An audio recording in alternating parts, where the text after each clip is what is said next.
એક અદ્ભુત કિસ્સો જોજો ને સાંભળજો.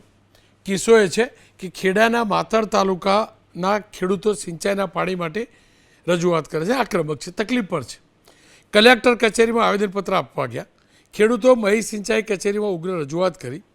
લોકપ્રતિનિધિઓ અને અધિકારીઓને રજૂઆત કરવા છતાં પાણી નહોતું છોડાયું.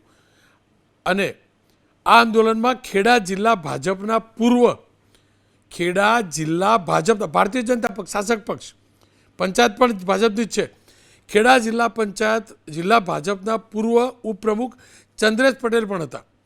અને એમને તો અધિકારીઓને જે વાત કરી છે એ સાંભળજો તમે, એ સાંભળજો.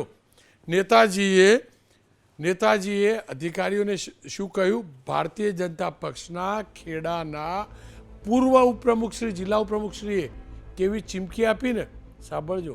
પગ કાપી નાખવાની, સાંભળી લેજો.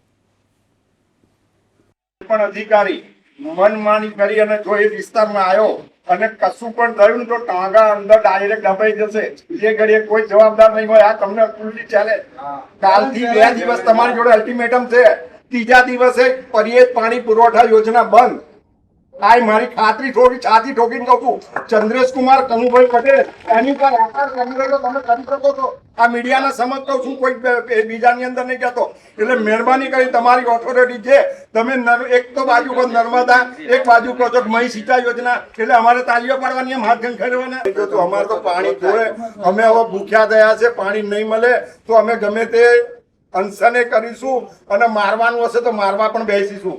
સરકાર જેને જે મારે કહીશું મારી શું કરા?